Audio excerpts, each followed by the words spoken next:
What's going on, y'all? It's Brian with the Trial and Error podcast. I had a meeting that ran over this morning, so I apologize. Still got to do the business thing. And so, but yeah, so today's episode, I wanted to kind of reintroduce the concept of what this is about and what trial and error actually means, and why we kind of landed on this as a concept for the show. Um, and a lot of it has to do with basically um, Fearless and I's way of interpreting things that we do in our day to day lives. Um, and so we're actually, and the reason why is because I'm actually going to be launching the Spotify podcast. I'm aiming for Thursday. And so I'm in the process of uploading a bunch of these back episodes and really getting a lot of this on Spotify. Um, because that was the biggest piece is figuring out the way to bundle this so we can reach as many people, but make sure that we have a delivery model that kind of captures the vibe of the show. And so that's the piece I've been working on um, the last couple of days. And so I wanted to take this episode to kind of reorient ourselves, um, and talk about what the philosophy is behind trial and error, and how it kind of plays a role in how we determine things. Hey, Fearless, what's up? Hey, what's going on, man? So today we're just talking about the concept of trial and error, um, and kind of revisiting what the show is. The reason why I wanted to do that is because I'm in the process of getting uh, our Spotify show set up, and so I wanted to kind of talk about what the concept is and how it kind of ties into how we operate and move through life. So the concept of trial and error, essentially, um, and why for me, and I know talking to Fearless, to me, that's the best way to actually take book knowledge and make it into real knowledge is to actually try it in a real world setting. Hmm. And so, yeah, and so this is kind of what the formation of the show was, but then talking about how it translates to real life. Uh, Last week we talked about power, and there's so much going on in the world right now. I have to take a second to kind of process what's happening before we have any more meditations on hard and soft power, because we see in hard power run absolutely ridiculous. Like hard power is actually is giving voice and basically threatening to commit war crimes right now. And so and I say that with a smile on my face, but that's very seriously and earnestly what's happening right now. And so I wanted to take a little bit of time to kind of digest what's happening, and then we could always have the power conversation again regarding stuff. So anyway, Actually, before we do, so kind of like touching back on what you just said about the taking the book knowledge and then making it it's something that you actually do. There mhm. was a video that I had watched, and a friend of mine just bought a motorcycle, and she bought a 500 Ninja, Kawasaki Ninja, Mhm. and on the video, the guy put the kickstand down and he turned the the wheel outside of him, so not in, out. Lean back a little bit. No. It was on the kickstand. Mhm. Lean back so he can turn the bike Okay.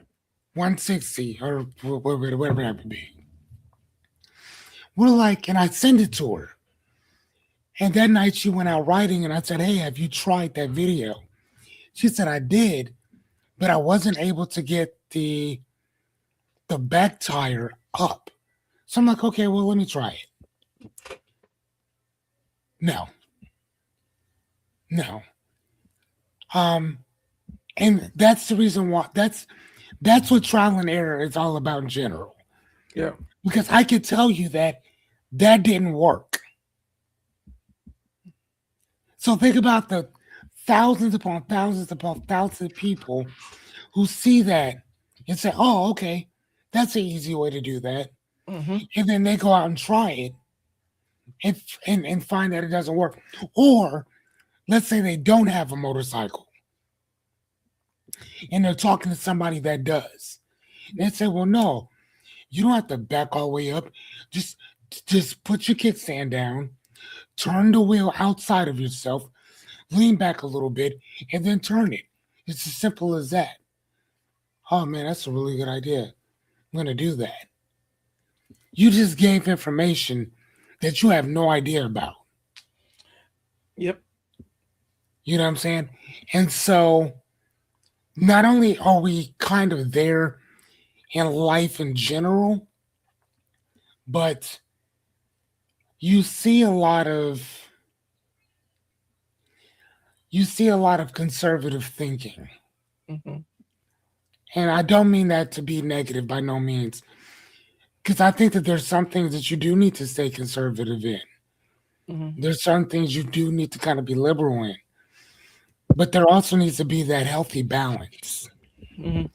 And what's happening that I've seen, somebody who loves to read as much as I do, is that we are foregoing liberalism. We are foregoing anything that challenges the status quo. Hmm. We are foregoing anything that challenges not just the status quo, but a cultural norm, a cultural hierarchy that has been in place since the formation of America. And we have people that you would think these things through, but they're not. And it's more of like a cult mindset, Yep. hive mind cult mindset. And these these authoritarian figures, they don't want your money. They don't want your vote. They want your loyalty, Compliance. That's what it is. you know? So, in even when you're giving them that, you're foregoing all these other things that are set up in the Constitution that fights against this particular thing. Hmm. So, like, yeah, so it's a very interesting time. So Very interesting. following up on it, I had an interaction online where they're talking about childcare, like daycare and stuff for kids. And dude on the other side, he hopped on there and said, "Why don't you just get?" And he's one of the crypto bros on Twitter, so a lot of times they end up being the self-appointed experts of everything that's ever Of happened. course. Yeah. Um, and so, but basically, it's like, instead of daycare, you just get 7 families together and they all take turns watching the kids through the day, and then you don't need a daycare. And now somebody who's had 20 20 plus years at all levels of congregate care, and providing care for kids, I'd hop on and say, you respectfully, bro, you don't know what you're talking about. I said, Yeah. the idea that you think, like, most adults who don't have any experience doing, like, caring for kids, most parents have a difficult time keeping track of more than 3 kids of the same age, in the same age bracket. More times than not, when you're a parent, you have kids that are different ages, and so you're used to having different approaches. You're not used to seeing the exact same behavior mirrored across multiple kids of the same age range. The Right. idea that you're going to take at a minimum, you're going to take one person and make them in charge of 7 kids that are in the same age cohort with no training or anything, that is doomed to fail. Mm. And it doesn't work like that. When you have teenagers, like I've managed places where we had 12 teenagers at the same time. And the level of attention that you have to pay, it required me and other staff full time doing this in order to maintain things. And these weren't even, some of these kids weren't even kids that had any kind of behavioral issues. Most people aren't equipped to provide that level of care to kids that are the same age. And especially once you start adding numbers to it, you're talking about one person taking care of 7 kids that are around the same age range. There's no way that can happen. I had to tell them, what you're saying is not real. Like that's unsafe situation waiting to happen. You're talking about a bunch of kids that are daycare aged. you're going to have at least 7 kids that are daycare age, and one person supposed to take care of them. Right. I think it'll be cheaper when you start looking at hospital bills and food bills and stuff. It'll be cheaper to just help people fund daycares than because it's that, well, we can do it by ourselves. Well, there's a reason why daycares exist, bro. Mm-hmm. And there's a reason why there's specialized training for daycares that run well. There are badly run daycares all the time. But working with kids in an environment like that is a specific set of skills that you require. And from the outside looking in, you can give simple solutions. But I'm be honest with you, the idea that that is always a simple answer that's layman stuff, bro. Sometimes complex questions require complex answers. Mm-hmm. It requires specialist answers. And so it's just really interesting to see that level of interaction. And the guy was completely clueless, but he was 100% sure that he had this solution that will work for parents. And it's like, no, that's not going to work. You can't take seven 3-year-olds and have one adult watch them. Right. 1 or 2 adults watch them. It's just not going to work. But I've also seen it where the dude was talking about, he showed, somebody was showing like old architecture, right? And how it was carved out of marble and stuff like that. And he's like, see, people did that without college degrees. And it's like, they're apprenticeships. Like, people study their entire lives in masonry. Yeah. That's the closest thing to a college scholarship back then. Yeah, I just read an article last night about it was done in 2013, and they were talking about, the how having a college degree is so much more than not having a degree at all, or just a high school education. Mm-hmm. And she gave a very one-sided, college is this, college is that, college is all these amazing things,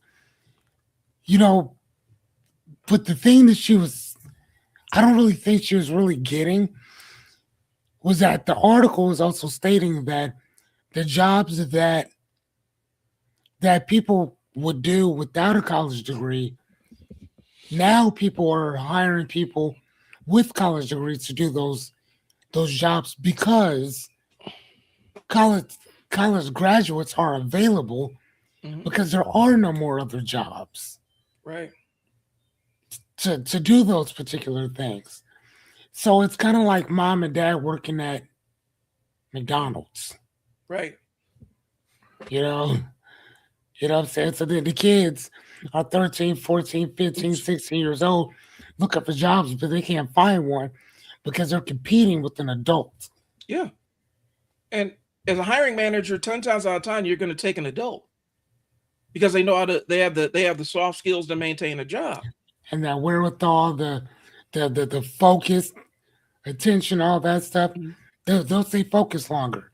Yeah. You're on your phone, talking to your friends, doing all kind of other stuff. I remember my niece got fired from a job for doing TikTok dances on the clock. Like, and she was kind of astonished about why it happened. And it's like, my dear, you can't do that on the clock. Like, they're not allowing that. And it was hard to explain to her, like, because she's a kid. And you're like, for her, it's just something to do when there's nothing else going on. And as somebody who's done it before, is like, but if there's nothing else going on, that's when you go do other stuff. You find things that need to be done around the place and get those done. That's what they're paying you to do. Chris says you can read about a subject all you want, but until you physically try it, you can't fully understand it. And that is true. And that's I think we have a society, not just a society, but we have a world where any information that's accessible, and you have people that are self-appointed experts in things that they've never done before. That's part of the reason why I wanted to start Fearless and I were talking about the show, because Fearless knows one of my biggest pet peeves when you go on YouTube and you see somebody who is talking about business models they've never done before at length and telling people to jump into them and try them. I ran across people that got people into all kinds of drop shipping businesses. And and didn't tell them what it actually takes to do drop shipping. And people got in over their heads real quick. They had merchandise that they had ordered from some warehouse in China tied up in customs. They're losing money every single day. And come to find out, the person that got them into the business had never really done it before at scale. Yeah, that part. Yeah, no. They just went on YouTube and found other people talking about it and made a video about it. And Mhm. I've seen it as a marketer a lot of times. I've seen a lot of, 20-year-old marketing experts out there. And when you start asking them, like, well, have you ever done this kind of campaign? No. Have you ever done a retargeting campaign? No. Um, you ever optimized anybody's Google, Google ads profile? No. Like they haven't done any of this stuff, but they're self-appointed experts because they can sell you installation of Go High Level, which is a built-in a third-party marketing software that people in the industry use. And it's like, but you're selling your expertise to people, and because they see you as an expert, they're going to trust everything you say. And if you haven't done some of the stuff that you're saying, you have no concept, and so you're leading people wrong. That is one of my biggest pet peeves, and that's one of the reasons why I wanted to start this. I thought trial was important to realizing whether this thing is viable or not, Mhm. and I feel like that's a step that gets removed a lot of times. Right. you know but like you said, the college thing, these kids are competing against grown folk for jobs, and it's not anything to shade the kids, but an adult's going to be better at a lot of different jobs just because they have work experience you know and that's just a real thing. Not saying that the kid can't ever be better than the adult at a specific job, but this person has years and years and years of an advantage of holding down a job, versus a kid that this is their first gig. And so that's one of the challenges that you run into. And I feel bad for these kids that they're having to compete with college students and Right. retirees, because that's the way that the economy is kind of going. So um, I haven't even touched the outline, bro. But Oh, yeah, really? yeah, I haven't even touched. Well, I haven't even started talking about it. But So one of the things that I did was I walked into um here, let me show you this. okay,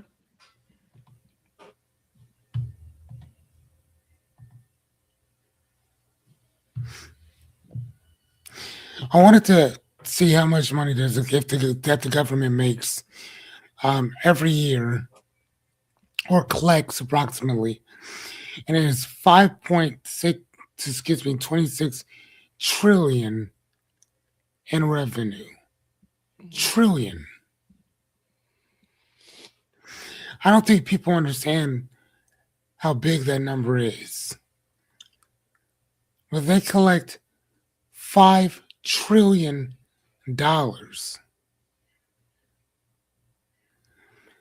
When a person tells, let me you can't even conceptualize that kind of money. I'm gonna try to think of a way to.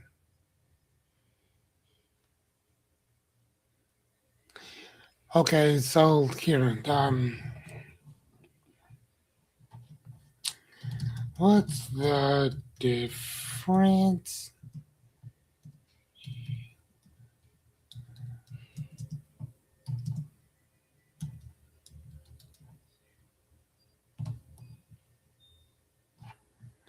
Okay, here we go. Let's see if I can.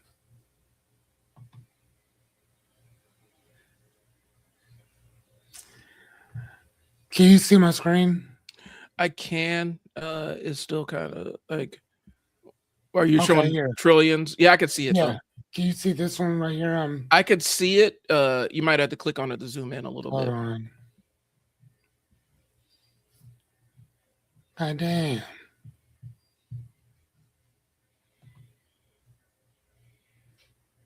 Okay, I was trying to do this one right here,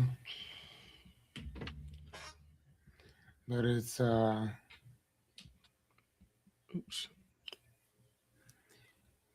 hold on. I could look up too. Like we need to. What is? Where is something that? Where is there a trillion of something that we could see on this planet? Yeah, it's kind of what I'm trying to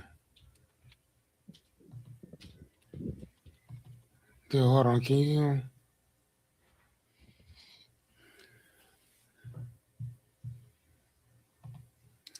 So I don't. Yeah, you can.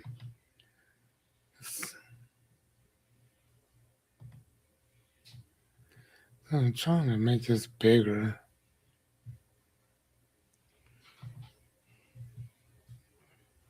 Like, are This is kind there? of a cool one. Yeah, it is. That's the one I was landing on. Yeah, Um, I like this one.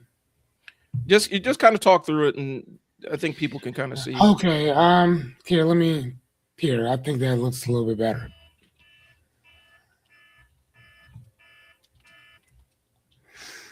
Okay, can you see that? Yeah,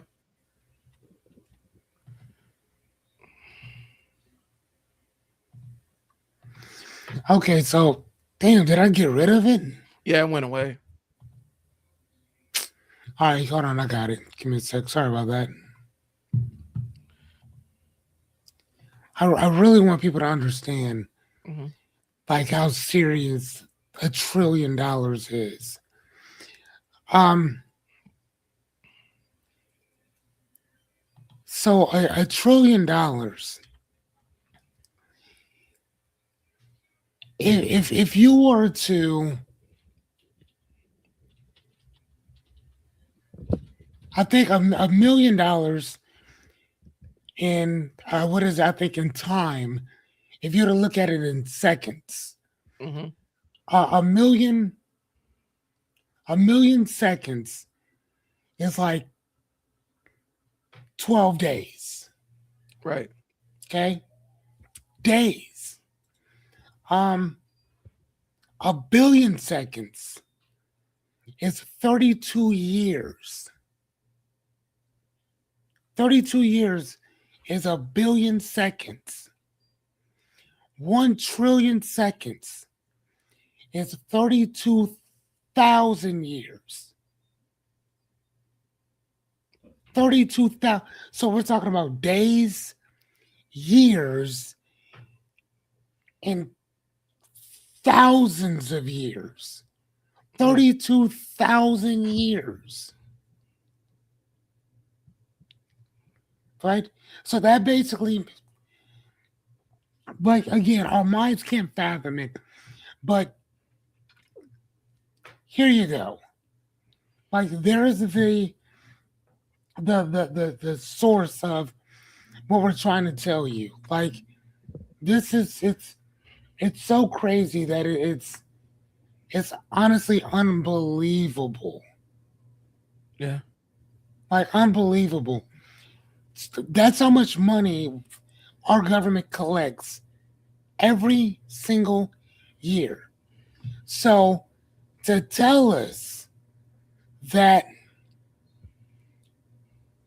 well we can't afford certain stuff, Yeah.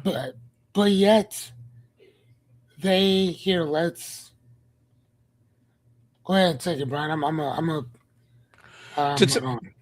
it's astronomical number, and I think one of the issues is like if you took a trillion blades of grass, right? Like if we think about something that is small that we could reasonably have a trillion of on the planet, right? A trillion blades of grass is like 247 acres, a square kilometer of nothing but grass. That's what a trillion blades of grass looks like. That's how much they're asking, and they're increasing the federal budget to 1 point. They're trying to bump the federal budget up to 1.4 trillion, while saying there's no room for daycare, no room for small business development, no room for Medicare, no room for any of the things that a functioning government does do to provide a standard of living for their citizens. We're stripping all of that stuff out. All of that's going to go to war. Yeah, And and look at this right here. The United States military budget for 2024 was approximately 850 to 900 billion. So you're talking about almost $1 trillion mhm, to be up in somebody else's shit. yeah, yeah, For listen, here's the thing. If you were to this whole child care that they're talking about, you're talking about anywhere from 42 to about 100 and some $billion hmm just in that by itself. Dunsies, dunsies, right? Keep going though. with that $1 trillion, and it does kind of follow it because I was looking at something too. That $1 trillion, you could take less than 1% of that and possibly and cover the food bill for every public school system in the country for kids to eat free for just a small piece of that, right? The reason why we could spend that much money is because there's a disconnect between how much these massive amounts of money. Like, here's the thing: we spend so much money that they could lose a couple $1 billion and nobody looks for it, right? Like they've done that in Didn't they our no? accounts Didn't they do that? What was that right before? in Iraq. Yeah. How much was it? It was a couple $1 billion. Yeah, a couple. That was right before 9/11. They lost a couple of $1 billion, and Yeah. but then they're gonna in the same breath they're gonna tell you, sorry, I mean, but we can't afford healthcare. Like we can't afford healthcare for veterans. You know, we can't afford. A lot of times the country talks about how much they love veterans. It's like, but No, they don't. eh, there are families of Sorry. servicemen that are having to live on food stamps right now. You know what I'm saying? Because the pay isn't necessarily adequate for everything. But we can lose a couple $1 billion. Huh, it's just gone. I don't know what happened. Woo, it's gone. Um, Right. that's and so, but we're talking about astronomical amounts of money, and like the human brain has a hard time. I think the number was like 10,000. Like we have a hard time imagining more than 10,000 of something, right? Um, I've been in big crowds. Like I've been at pro football games. Your brain cannot fathom 80,000 people in one spot. It's like you have to take it in chunks because it just all starts blurring together. When I went to the Million Man March, you're talking about people standing shoulder to shoulder from the Capitol, all from the Capitol building all the way down to the Washington Monument. That is a big, huge crowd of people. It's almost impossible to imagine and conceptualize with your eyes. And that wasn't even that was a little, that wasn't anywhere close to 1 trillion people. Like, you know what I'm saying? I don't know. I think we end up losing touch when we start talking about these budgets. Like city budgets are massive expenditures, but there are people who have operating budget of a city in their assets. Like they have that much money where they have the money that they have is the operating budget of a small city or medium sized city, Mm-hmm. and they just have that as disposable. But $1 trillion, you can't even. How do you account for $1 trillion? What does the accounting look like for $1 trillion? Right. Because we're all hypothetical. This is all hypothetical. How much money is in circulation right now? Because I don't even think it's a. I don't even think No, it's. there's. Yeah. Give me a second. I'll look it up. I don't even think there's $1 trillion of money in the money It's supply not. right now. There might be, but I don't. Yeah. It's not. It's not. I'll look it up now.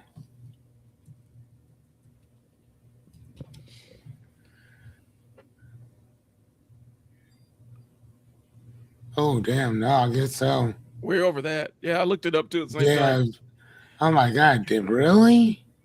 But It let's say says in the that as U.S. early as 2026, there's approximately 2.3 trillion in physical U.S. currency in but that says worldwide. Yeah, how That says much worldwide. money is in the U.S. money supply? Um, the total net worth. See, they keep getting. It's hard to determine because they'll say total net worth and things like that. The Federal Reserve currently has 2.1 trillion dollars. Right. But again, a lot of this is theoretical money. Like, there's no place where there is, Uncle Scrooge vault where somebody has $1 trillion that they can jump and swim in. This is all theoretical on paper, you know, and a lot of times when we start talking about these massive amounts, like when people are sitting online arguing about property taxes and where's the money going and stuff like that. Again, I got into some cat was talking about nonprofits. Now nonprofits are just stealing money from people. And what does this nonprofit need $2 million for? And it's like, well, I mean, here's the thing. So the nonprofit has land that is under the building that they've either leasing or renting. They got to keep the lights on in that building. They have staff over it. They got equipment. We're talking about a nonprofit medical center. The lease on that equipment is absolutely obscene. If you've ever been in seen any kind of dental shop, like the bills that they have to pay on a recurring basis, you know what I'm saying? Mhm. They're just stealing money. Yeah, I mean, but then you have to also compensate the CEO of a nonprofit similar to what other CEOs and nonprofits of similar size are getting, you know, and that leadership doesn't always come cheap when you get to larger nonprofits. So I'm trying to explain it to them, and you're like, no, they're just stealing money, man. I was like, I mean, if they're stealing money, then why was working in a nonprofit, even in a leadership capacity, like a vow of poverty? While I'm watching my other friends who are kind of in the private sector absolutely kill it. Yeah. But it's a fundamental misunderstanding of how these things work. It's like a nonprofit is still a business, man. Mhm. You just can't pocket the profits. You got to spend them back. You got to reinvest them back into the nonprofit. You have to make sure all of it goes towards mission related stuff. But nonprofits still have to pay their staff. They still got to pay benefits and stuff like that. And to see the gap of misunderstanding about how this works is like he thought that a nonprofit was just, well, they don't collect any taxes. Well, nonprofits do pay taxes on taxable transactions. Right. And so, but that's what we're talking about, y'all. And we start talking about massive amounts of money, people start losing touch of reality. People talk about, yeah, $1 million ain't a lot of money. Like, it's not. Where they do that at? Right. If $1 million ain't a lot of money, then you hand me $1 million right now and let me hold it.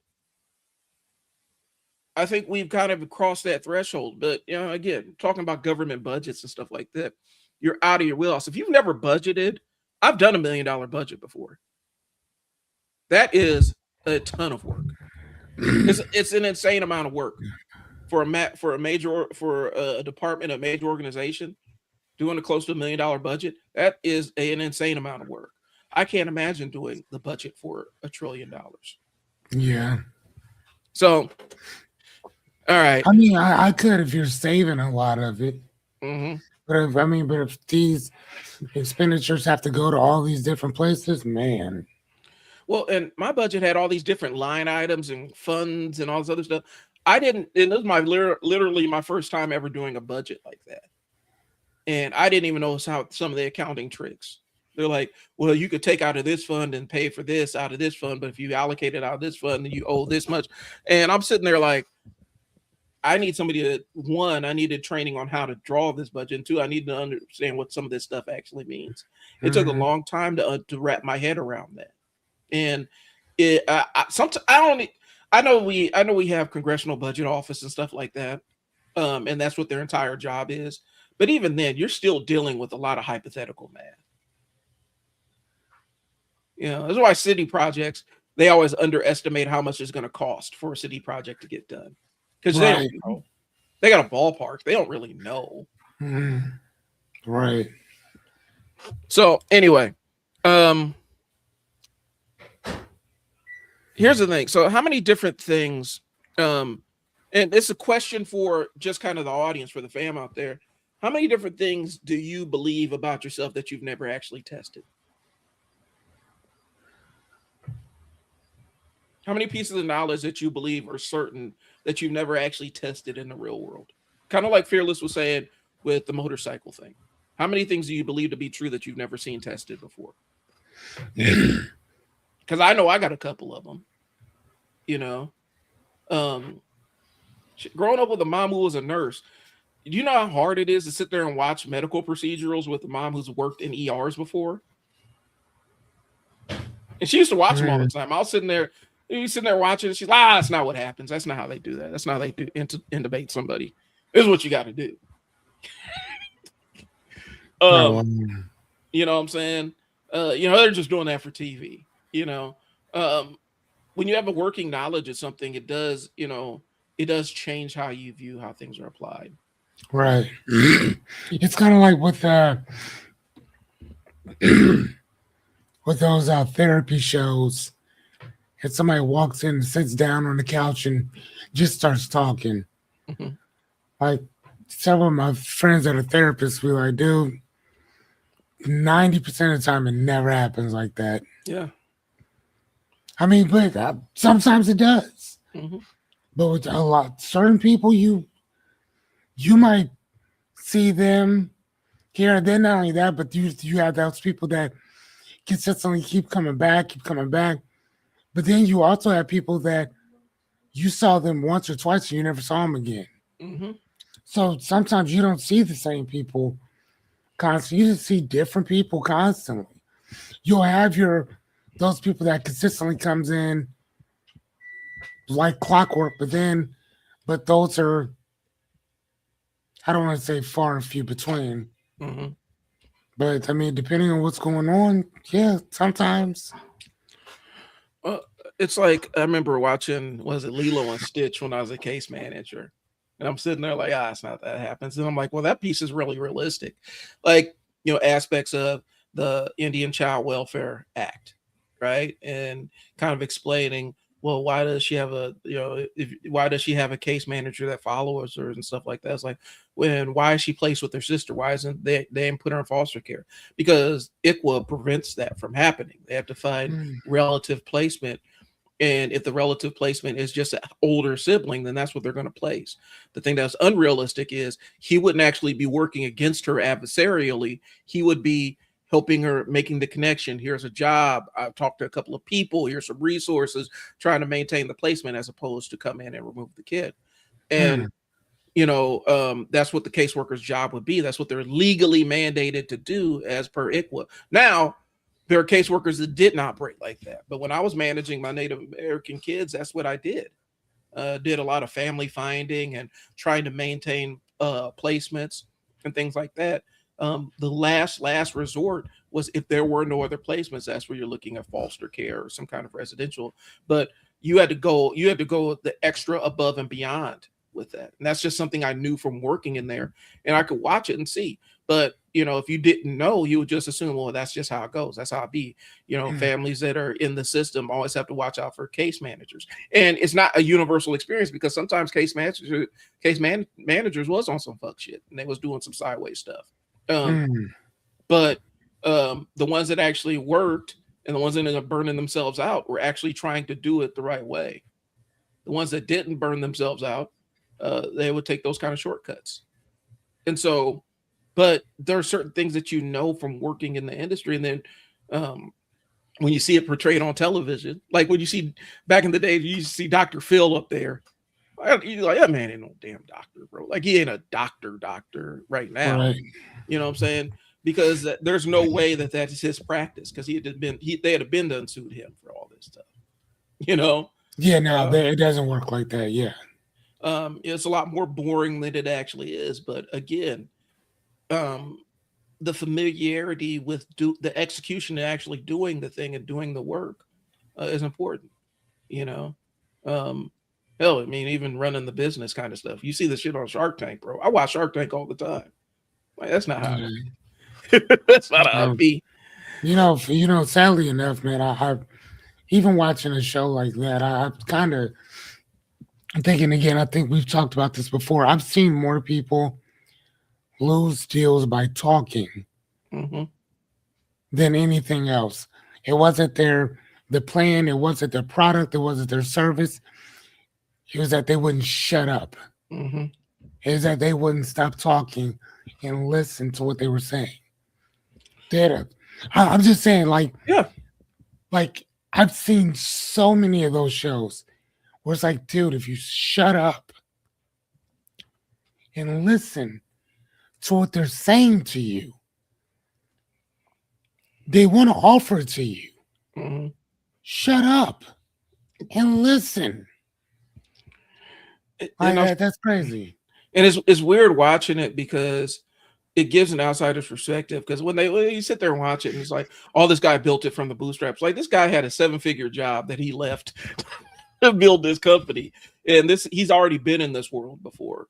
He's just never been on this side of it. You're not broke people. A lot of times, broke people don't go to Shark Tank. They don't make it. They don't make it that far. You know what I'm saying? You have to have some So kind of no, where. some do though. Yeah, some Some do. do. And Some do. but then also there's a layer of producers and everything like that will sit Oh there and say yeah. this makes Yeah. good television and stuff. They have a great story. Let's bring them in. But then there's the other side of the Shark Tank thing where you have business owners that are actually suing. Like Damon John has been in lawsuits with his clients before, or with people Yeah. that he's invested with before. You know what I'm saying? And so there are other sides to it, but um, you know a lot of times when you see stuff on television or even see stuff presented on the internet, you're getting the most stripped down version of it. And you don't know Right. that until you actually do it. Right. Instead of that 15-minute segment, it's actually like a 2-hour segment Hmm. that's narrowed down into that little bit of time or whatever. So you don't see all of the stuff that's actually there, all the stuff that they're actually talking about. When they're there for hours. Yep. They're not just there for that 15 minutes. Let me tell you about they have to keep doing it over and over, leave, come back, do it again. Then you're sitting up under those hot ass lights. Man, stop. It's a pitch. Like, you have to have Yes, your for pitch sure. deck. You have to go with the presentation. And there's a lot that goes And into then they help pitching. you write that stuff. Hmm. Because you don't know what you're saying. Well, and I know, when you get into the real Not for world, everybody. I'm just saying. because in Shark Tank we think, oh, this business it has a great it has a great following, great idea and whatnot, and that's why they're getting funded. There are lots of billion companies that ended up getting billions of dollars, or hundreds of millions of dollars, and everyone knew the idea was terrible. If you ever look at Vivek Ramaswamy and his ascension and how he got his first 100 million, right? He took a failed drug that had been clinically proven to not work and pitched it successfully to a bunch of investors, and he knew it didn't work. They had an idea that it wouldn't work, but they still gave him a couple million dollars for it. I saw this video where they were talking about this thing called the juice era. Have you ever seen that? It's a it was supposed to change the way that we did. It was a juicer that was supposed to change the way we did fruit juice, right? And you would buy it. It was a $700 juicer. And then you had to sign up for $150 a month subscription. And in that subscription, they would send a pack of juice to put in the juicer, right? The juice era juicer. And it had to be Newsweek or the New York Times or whatever. They were reviewing it on their website, and they showed somebody just taking the bag that you paid $150 a month for and just taking their hand and squeezing it into a cup and completely destroyed that business. That investors had put money into. Oh wow. They just came and just they took it and squeezed it because the juice era had it needed to be connected to Wi-Fi. I don't know why your juicer needs to be connected to Wi-Fi, but they had it connected to Wi-Fi and pay this $150 to get bags of juice that they would send to your house, and Mm. and it had all these bells and whistles and everything, and the New York Times person just took the bag and just squeezed it into a cup, Okay. killed the entire business model. And so a lot Mm. of times when we think about the when you see Shark Tank, there's a level of competence that's assumed in Shark Tank. Your product or whatever your business has to be a game changer and has to be successful and everything. In the real world, you just got to have a good shine to it, and people got to see that they can make money off of it real quick. And it doesn't matter how great the idea is; it's just got to be something that they can sell for any length of time until it Right. goes away. Anyway, that was just kind of that's an aside, but just seeing that stuff, you see a lot of people that think that they're experts on that entire world of venture capital and stuff, and that it is what it is. Um, so why thinking is not enough? I think I jumped. Let's see. Um, a lot of times we get caught up, and I'm guilty of this. Fearless to tell you, I get caught up in analyzing stuff. Get hooked into the analyzation side of things, right? Analyze,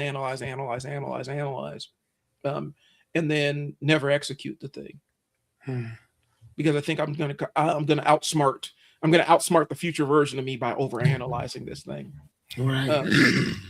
Let's talk about that a little bit. Well, how would you explain that process where you analyze something to death and then you never ever execute it? How would you explain that, Fearless? Like, why? Well, I guess my question is, why is it so comfortable to sit and analyze and plan and shit like that? I mean, because we have the time to do so. Mm-hmm. You know, um, there's this um, there's this guy who said, well, the quote is attributed to him. His name is Thor Heyerdahl, Mm-hmm. and he was an anthropographer or anthropologist. And he said that progress is man's ability to complicate simplicity. And I'll say it again: progress is man's ability to complicate simplicity. That basically means that instead of taking a stick, taking a line, taking a hook, and going out fishing, we take a boat, Mm-hmm. we take all this bait, we take all this shit that you don't need to do something simple. So, in layman's terms, we basically drag shit the fuck out. Mm-hmm. And then we call it progress. Yeah. Right? All the stuff that you just said about that juicer, Mm-hmm. same thing I was just thinking about. You know, like the same exact thing. Now, sometimes we do make things a lot better. Yeah. Phones has your music, TV, camera. It has everything right now that you'll need. Most families, like my friend LeVay, they don't even have a TV in their house. They don't need them. I have a TV right behind me. Mm-hmm. That thing has been off more times than it's been on. I don't know Okay. if that makes any sense, but It does. it's been off more than it's been on. My computers, if I'm awake, they're on, Mm-hmm. right? That TV is off. It's off most of the time. The TV in my room is on because I play video games on it. Yeah. You know what I'm saying? I asked my son. We have a big basement. You've been here. Yep. I have a huge basement. I'm like, son, you want me to go grab a TV? I can get like a 70, 80-inch TV. What are we going to use it for? That's what a 13-year-old asked me. Dad, what are we going to do with it? Why do we need it? I'm like, son, you're down there. Nah, it's okay. I don't need it. I'm like, okay. And I didn't do it. So, what do you do? And it sounds like the TV ends up becoming more of an appliance, more of a piece of furniture than an appliance that you actually use Literally, on a yeah. daily basis. Um, to go along with, so I was working group homes. We used to take the kids out fishing all the time, in the downtime or whatnot. And we had two kids. We had one kid that was parents spoiled, rich, bought him everything, right? And we had another young man who, um, you know, his parents were kind of absent, and we provided most of the stuff he needed. So we went out fishing. And the younger kid who didn't have anything was 10. The older kid was like 14. Take them fishing. The kid with all the fancy, like he has this fancy reel and all this fancy bait and everything. He's standing there and he's getting frustrated because nothing's biting on his end. He's getting agitated. Mhm. Plus, he's an ADHD kid. And so this is like really pissing him off and freaking him out. My 10-year-old, he had a can of corn, a string, and a hook. And he's just pulling catfish out, pulling catfish out, pulling catfish out. And the 14-year-old was getting really upset. I'm sure. And I said, have you considered just asking him if you could borrow some of his corn? Because apparently the fish don't like the bait you're using.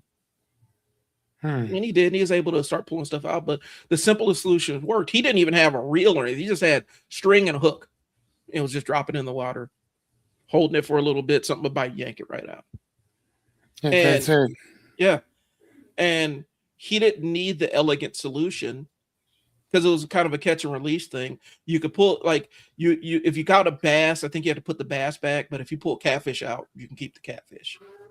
And specifically like bluegills and stuff, you had to take bluegills if you caught them. And the kids would, Why? just because they're infesting that specific lake. And Oh, so okay. if you pulled a bluegill out, more times than not, the kids would take the bluegill and then you almost use the bluegill to try to catch bigger fish with. Really? Yep. But this kid had figured out the 10-year-old, because he didn't have the life experience and he didn't have the experience of parents that bought him fancy gear. He didn't have all that. So he made do with what he had and had success with it. Meanwhile, this kid had been kind of, you know, um, in his life experience, he thought he needed all this stuff to go fishing. Right. The vest and the hat, and like I said, his reel was way more expensive than the ones that we would used to get for free. And all the lure and everything. And when you go home, his parents would spend all kinds of money to get him new Yeah. bait and everything. Mm-mm. And he didn't have success with it. And it's like, bro, it's not the fact that you're doing it wrong. It's just you're using the wrong tool and you've overcomplicated the whole process for yourself. Yeah, that makes sense. We had kids that were pulling stuff out with, they would chalk up hot dogs and throw them in, and hook them and throw them in and pull fish out with it. And he's got this, all this. When it hits the water, it wiggles, and I was like, no, it's not working, bro. Right. They told you that. So it's just kind of interesting reflection on, how we do overcomplicate things by analyzing. Like I said, Mhm. for me, using imagination is fun. Planning is the shit, bro. You get to use your imagination and see where, you know, if show yourself how smart you are and everything Right. else. And I think it becomes a place where you're comfortable. And I've been pushing myself hard into the execution side of things, where I'm really trying to start before I'm comfortable with it. And that hasn't been easy because that's not a happy place for me. Starting before I understand all the dynamics of it. But sometimes you just got to force yourself into that ball. You got to force Right. yourself Yeah. out there. Yeah, for sure. So, For sure. but yeah, and you got to expose risk. Go ahead. Another thing too, like when I'm, uh, obviously back in school and stuff, and one of the things that our professor says our writing is that sometimes, man, the best things to do is just start writing. Yeah. You know what I'm saying? Regardless of what comes out, regardless of how it sounds, it doesn't matter. Just write anything. Mm-hmm. And so many people are just sitting around waiting for that eureka moment to Oh just yeah. do that thing. It's like, no, fuck that. Just write. It doesn't matter. Matter of fact, how's your day going? And write that. Mm-hmm. And maybe that will turn in to something else. So what I was telling a guy that we had this whole conversation or whatever about motivation and and versus discipline. Mm-hmm.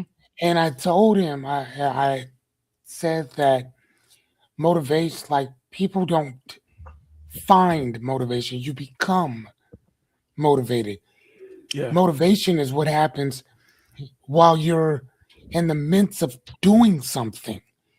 Even the word itself, motive, Mm-hmm. means to be in momentum of something. You got to already be moving. That's the reason why you don't get, you're not motivated to clean. I'm not motivated to clean my car. Right. Okay. I'm not, my car is filthy, but I'm not motivated to clean it. Now, what happens once I start cleaning it? See, discipline has to happen first. And discipline is doing something that you don't want to do, but you do it anyway because it has to be done. And while you're in the midst of disciplining yourself, doing something you don't want to do, you get motivated while you're doing it. Yep. Especially like if you start running, it's like, well, David Goggins says, I hate running. So what do? I put my shoes by the door. Yeah. Okay, grab my shoes, put my shoes on, walk out the door, run, come back when you're done. Yeah, and I don't think anybody has ever said, you know what, I wish I hadn't worked out today. You know what I'm saying? I don't think anybody's who you probably said I don't want to go work out, Yeah. but after you're done, it's like, damn, I'm happy I did that. You know, you feel good. You know what I'm saying? Your synapses are firing off. You feel amazing. Yeah, it's just one of those things. Right. And you got to outsmart. Like it is coming down to outsmarting yourself, especially with the David Goggins thing. Um, there are times like for me, and you know this. Like if I go to the gym, bro, like I have my window when I go to the gym, and my window is I drop my kids off of school and I head straight over to the gym. That way, I don't have any excuses, anything to get in the middle. If I come back home, I'm not going to the gym. I know that enough about myself where if I don't go right after I drop my kids off from school, one, my workout's gonna suck. Um, because I'm be thinking about all the other shit I need to be doing because normally I would be working during that time, if that makes sense. Um, I'll be working during that time. And so Yeah, it makes sense. my mind is kind of consumed with all the stuff I need to be working on as opposed to that time I have carved out on Monday, Wednesday, Friday when I drop my kids off to school. And so Mhm. if I don't go in the morning, I'm not gonna go. But that's also I have to drive past the gym to get back to my house once I drop my kids off at school. And so that's a simple little thing I can do.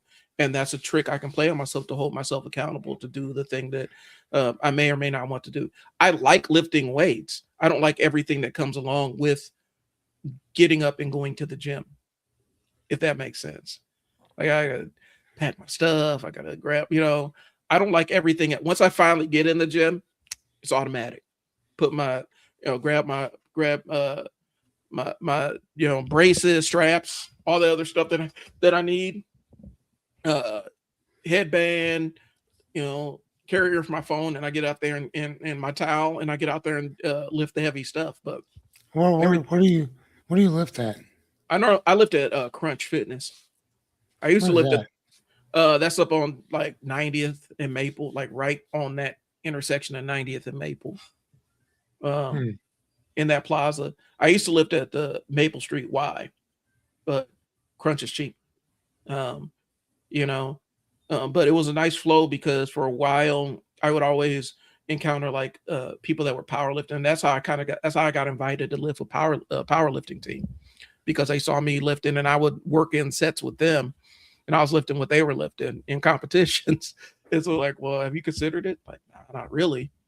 Um, but I miss that side of the Y because that was the crew that I used to be able to engage with and live with. But Crunch, I don't have to compete for equipment as much, and it's Why? cheaper. Because nobody's there. No, it's a lot bigger. It's huge. It's an old grocery Hmm. store. That Oh that wow. that Okay. old that bag and save that used to be up on 90th and Maple, is the Crunch Fitness now. It's so yeah, Oh and wow. Hold on. Talk about that one that was right in that, like that whole that plaza. bag and say. Oh Yeah. wow. So that's a gym now, and it's bigger. There's more. The weight room. I could say the weight room is bigger than what the Y was, because the Y was so much more than just you had basketball course and all this other stuff. Crunch is just you got weights, you got your cardio equipment, and then your workout classes. But it's much more access and stuff like that. Okay. And so yeah, but that's where I lived. And like I said, I have to drive by my house to get there. So I mean, when I drop the kids off, I got to pass the gym to come home. So I'll just stop there, and go in there and get it Okay. done. I got you. But that's how I've made it a routine for myself. Um, you know, I think if I had to think about it, if I had to think about it every single time, I wouldn't do it. I had to remove the part of my brain that forces me to think about it. That's why I need to get back with my writing because it used to be something I did reflexively. Mm. Funny enough, I started, like, even with my books. Um, when I started school, I wasn't reading as much, Hmm. and I found, I don't know, man, I started getting depressed, dude.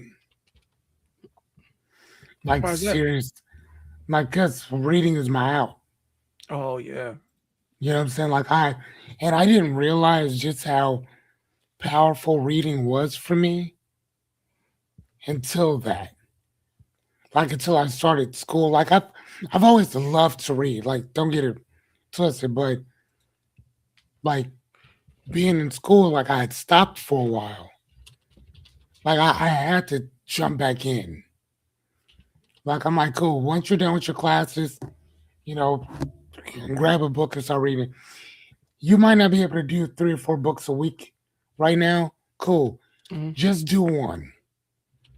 So like on the weekend, like I sat and read this 400 and some odd page book in like a couple days.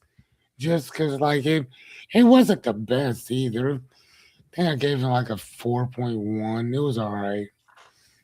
I Hmm. just needed to get that time in, man.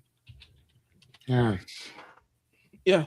Uh, it, when you start giving up, and I'm kind of spinning back a little bit, but when you start giving up chunks of things that you enjoy to do the stuff that you feel like you have to do, it ends up making the shit you feel like have to do feel like more of a burden. Correct. Correct. And I like school. I really do. Like I didn't honestly I didn't think that I would enjoy it as much as I am. I did not think that I would, but like we're almost done with this semester, and Hmm. I'm just like, God damn, cool, cool. Yeah, you're just happy to I be don't over. mind. Yeah, yeah, especially with certain classes, I'm cool with it. Like, let's be done with it. So, Like that. That's kind of where I'm at with it. and so the question is, how do you keep up the momentum? Because you're in school, you're going to be, how long are you going to be in your degree program? For the next 3.5. Okay. So the question is, how do you keep the momentum up? First, so it's kind of like you and working out. Hmm. You know what I'm saying? Like I don't have to think about it. I just do it. Like you know what I'm saying? Dude, I was already sitting down reading for hours on end anyway. Okay. Now I'm just getting a degree. That's I it. feel that. So it's nothing. I'm not doing anything differently that I have not done for the last 20 some years. Nothing. I'm just getting recognized from some college that I've actually been doing something that I've been doing for the last 20 some years. Okay. Like you know what I mean? Like it That is just that's just kind of what it is. Like I love to read. I got a whole I don't hold on, let me see. I got a whole thing here. Hold on. Of books in my little wake that I see any that look familiar. Hold on. Yeah. Oh yeah. Soledad brother, that was one I was talking about. Yeah, I know. I bought it when you told me about it. So the Nazi and the psychiatrist, um, 22 Sales in Nuremberg, Kurt Vonnegut. Slaughterhouse Yeah, Five. yeah, that part. So I mean, then I got a couple more in my car or whatever. So like, yeah, bro, like don't get it twisted, man. Like and again, I may not be able to read the 500-600 pages right Mhm. now, but I can read these little tiny ones and still get the same, um, still get that same feeling, Mhm. still get that same dopamine hit that you know what I'm saying that I've grown accustomed to. All right. So, um, and kind of feeding into that, I was looking at, and I was talking to somebody this morning about, the reason why I carve out so much time for what I'm doing with my live stream, where I'm talking about comic books and all that other random stuff. Um, I protect that time because that's the thing that gives me energy and gives me life Yeah, that part. and it powers me through a lot of the stuff that I don't like necessarily doing all the time. And so I protect that time. I protect that time Okay. with everything I got in me. And I'm actually at a point now where I'm like, okay, I'm going to take the flyer and see if I can make money actually doing this fun thing. Because we've talked about it before. Because I've actually had good response to that, a video that broke 10,000 views in a day. And I'm like, okay, there's something there. And so I'm actually creating a cultivated paid community for Black nerds to discuss Black nerd stuff, politics, and everything Mhm. without having the filter of social media and having other stuff weighing in. Because invariably, whenever we have conversations about Black characters in shows and movies and stuff, there's always somebody who has this outsider's perspective, and it's not necessarily a productive part of the conversation. Um, Things kind of break down. I've seen it more recently. They're talking about the latest season of Invincible. Well, why does Tech Jacket have to be made into a woman? And people are like, well, I mean, the character, the creator has a say in what happens on the animated series. Apparently, you wanted this character. You thought this character would be better imagined in that world as a woman. Well, that's just erasing another man, and but we can't. And it devolves into a bunch of the woke this and that, and it's like I think we need a space where we can talk about things we enjoy without having to deal with that weird element of it. Right? Yeah, without always having to justify why we're doing something. Yeah. Like, why are you guys changing this? Again, like I said before about the conservatism and again, I'm not necessarily saying liberal. All that stuff is cool too, but again, I think there comes a price where there's that dichotomy Hmm. within it that where you have to find your balance, man. And I Yeah. think that sometimes what's happening is that we're not finding our balance. And I think that's an interesting point to lean into. Like we're not necessarily balanced. We're like we feel like we have to take these dichotomies of thought. Like there's no room to have a thought that's similar but a little bit different, or a stream of thought that's kind of. You have to stridently disagree with this other person. Um, if you have the slightest disconnection in terms of how you see things, you have to be stridently pounding the table, urgently, disagreeing with this person in the most strident terms. And it's like there are nuances to how everybody sees things, right? You know, um, yeah, I was telling people my politics will be considered kind of leftist, but there are parts of it that aren't. And That means that there are parts that I agree with leftists on. There are parts that I don't necessarily agree on, but people have to turn it into a fight to like a mud fight to the ground about it. Because there's no nuance. I can't have a slightly different opinion without having to fight you to the ground about it. Hmm. And I think that's what we become addicted to in this society. You know, the slightest difference in opinion turns into this huge gulf. But then when you have massive differences of opinion, I'm it still becomes on. these massive differences of Say opinion. hi. Hey, Anya, how's it Yeah, going? we're still on. All right. Yeah, say hi. Yeah. Hi, Brian. Hey, I Anya. think Chris is there too. Yeah. Oh. Hey, Chris. I'm about to go on my podcast. When you have these I'll just massive, jump in right now. Jump in. when you have these massive arcs and differences of opinions, you got to put 10 toes down and not even be willing to talk to the other side. And there's sometimes where you do have that level of disconnect from somebody, but that doesn't mean that it has to devolve into an argument or shouting match. The only time where it devolves, where I'm like, this is insurmountable, is you're having an argument about whether I have the right to exist. Hmm. And that's right. You know what I'm saying? Right. I'll fight you. That's going to be a fight. But more times than not, it's a nuance. Like, what do I believe? Do I believe in the electoral politics, or do I like this politician versus that politician? Those are small, nuanced kind of arguments that we used to be able to have before the internet made everybody pick a side and stand 10 toes down on that side. Yeah. So, So I think, where we at? Where's the next one? what trial and error actually means. What do we mean by it when we say a trial and error? Get your ass out and try something. Yeah, go get the experience on you. That's it. Stop I've met with so many business owners who haven't opened a business yet. They want to be a business owner. They imagine about it. They hate their job. It's like, so are you ready to go? I got to get this thing in place. I got to get this thing in place. I got to get this thing in place. Well, I mean, you're putting that thing in place. Did you actually try it to know if the thing you're putting in place will really matter? Well, no. Right. The only way you're going to find out is to try it. Try it. Well, how am I going to find customers? Have you tried taking money from people and providing a service or a product to them? Well, no. So restart. And I've encountered a lot of people that are aspiring and wanting to do it, but they never do.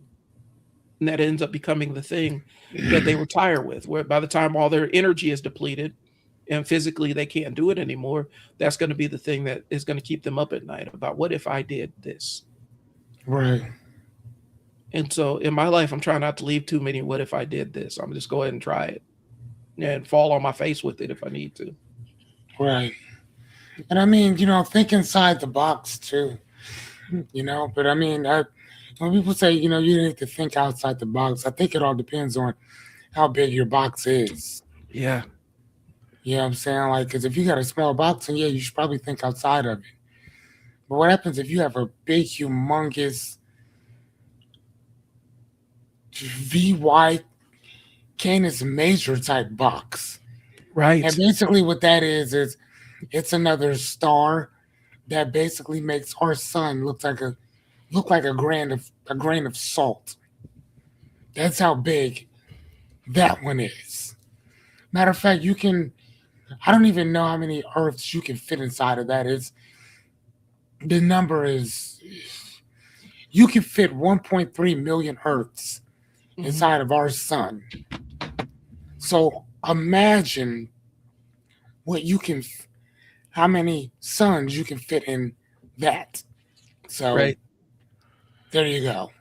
Well, and then we expand it out because there are things that are even bigger than that. I mean, the black hole that's at the center of our galaxy is ultra massive. You know what I'm saying? And your mind even, like, here's the thing. If we took a human being, like if I took you or me and we put ourselves in front of the sun, and our minds would not be able to fathom what we were looking at. No. I mean, you died way before that, but still, yes. I see what you mean. Even if you could survive, you could survive the ordeal and everything, and you got to fly up to see what the sun looked like. It is so massive, your eyes could not even fathom what you were looking at. No. Your brain couldn't process it. And Yet. yeah, Yet. it'll Because take a long. eventually, you'd get used to it. Yep. You know what I And, mean? and I think a lot of people are still stuck in that. They never get into the getting used to the idea because they never try it and start acclimating themselves to the thing. Right. So, but yeah, I think I'm really trying to try the things that are in my brain to see if they work, you know, and that's the world that I'm trying to. I don't want to be that guy that's sitting on the couch at 70 years old. Like, what if I did this? What if I did that? What if I did this? You know, I want to say I at least tried this thing because you can be haunted by the things that you didn't do. And I've seen it happen too many times, you know? So, Hey, sorry about that. oh yeah, no problems. I look at my godfather and his what if is what if he started that restaurant because he's always been a phenomenal Creole cook. That's what he was trained in, and he had the chops. He's catered and stuff, but he never pursued the restaurant, No, why not? and there's always a reason: military service, professional life and things along those lines. And that was always his dream to start. Me and him would start a restaurant. Why not just start making plates and sending them? I know people doing that now. Yeah, but it's also a generational thing. He always viewed that as a pipe dream that can never manifest for him, and is better moored to the real world of the things that actually made money for him. So he's chasing his dreams. It's just different dreams now, if that makes sense. He's doing things that he always wanted to do. Doing a lot of stuff with Tuskegee Airmen and things along the survive. He was huge advocate working with the surviving Tuskegee Airmen and stuff. That stuff he always dreamed about doing. But that restaurant thing was always kind of his thing, what he wanted to do, but he never thought about it like that. He was always super, super, super pragmatic in that, where it's like, how would I make, how would this be viable and blah, and that's what he would focus on. So let's see what Liberty has to say here. Since the vast majority of new businesses fail.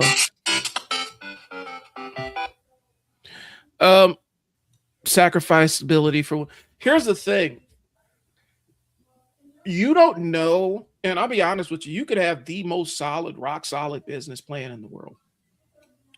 You can have a plan for every single eventuality, but there are things you can't account for. You can't account for the timing. You can't account for what the market is doing. There are so many nuanced factors that determine whether business is going to be successful or not, that you can plan yourself into oblivion, or you can come up with the perfect plan and execute it. And there are factors that just won't. There's certain things that will not align for you. You know what I'm saying? That's what I see in the restaurant business. I've seen plenty of people get into the restaurant business with plenty of experience. They know exactly what they're doing. They got a great product that people are demanding. Their restaurant's never empty, and yet something changed, some factor changes, and even making more, even bringing in more, it costs more and more to operate the restaurant. And they could never make the things line up. It's not a matter of execution. It's just some things didn't work out. Verse. Again 1,000 times. And I don't know if it's best that they never try. I think that you need to try and see if it actually works for you, because there's some people that have wildly successful businesses. They don't know what the hell they did. They just know what they did works. But if they never tried it, they would have never experienced the success. Yeah. And I mean, Liberty Switch, that's how we get it too. Yeah. It's, people get scared of trying stuff, and instead of just getting out there and just figuring it out, it's, Yeah. No, I don't know. But again, though, I also think it's a lot of cultural type stuff too, or whatever that because in other cultures, especially like in the Indian culture, Chinese culture, their cultures to get out there and go figure it out. Yeah. Well, You and know, period.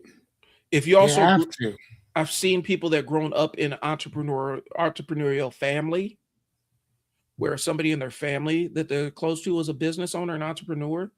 That gives you a set of skills that you don't get through experience. Mhm. That gives you a specific risk tolerance that you don't get through experience.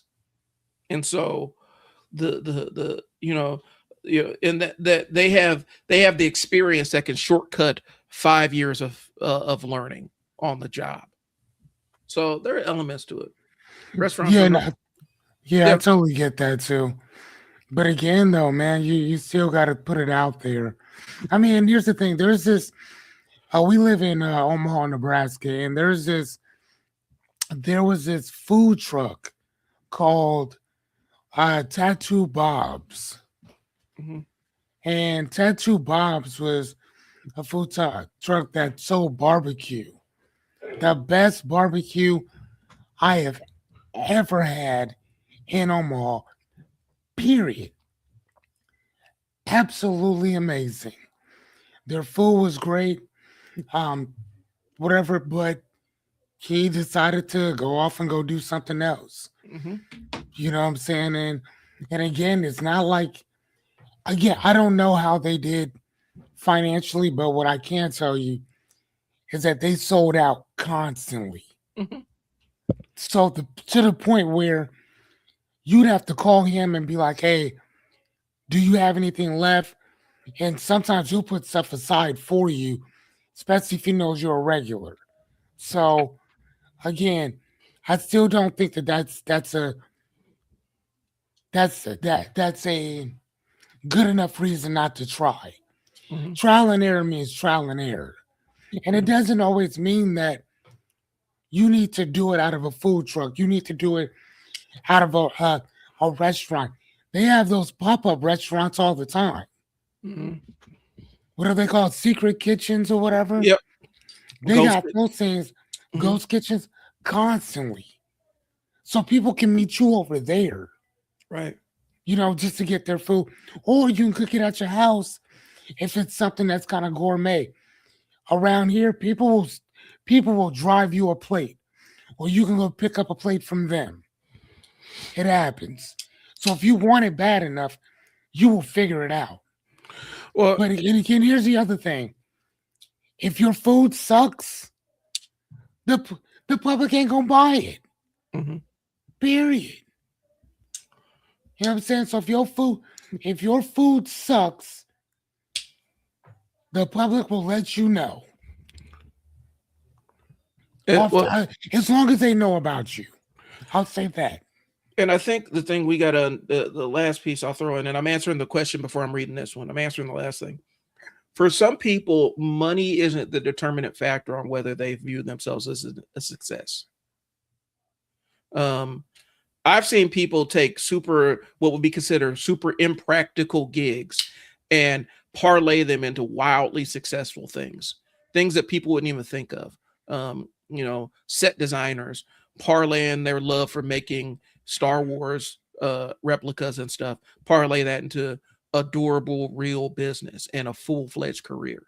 And if you talk to somebody, their fascination with Harry Potter and Star Wars and Lord of the Rings, it doesn't seem like it could be a viable business until he actually goes out and executes and makes it a viable business. But some Mhm. people, you know, having a restaurant that just pays their bills and make sure that they have a roof over their head and can pay for what their kids need. So for some people, that's good enough. And I think we take our measures of success and apply them to other people. And sometimes that works, sometimes that doesn't. Um, in my old life, I was really, really successful managing congregate care environments. Couples, one or two seats removed from the executive seat. I had pretty much accomplished everything in my industry by the time I was like 34, 35 years old. Now I got up there and I felt empty. Hmm. I had a resume that absolutely dwarfed a lot of other people's with a bachelor's level education. I was hiring and firing PhD candidates because I had the working knowledge. But one day it just came out. I just didn't have it in me anymore. And I walked away. So I ask super successful business owners why they don't duplicate success in more restaurants. It's never that simple. Even a super successful restaurant location can be a failure. It's the same as food and ambiance. Here's the other thing. And Dave McRaney, write that name down, Liberty. Dave McRaney. Um, he wrote the You're Not So Smart books. It's about cognitive science. He talks about survivorship bias. And the question he says is, the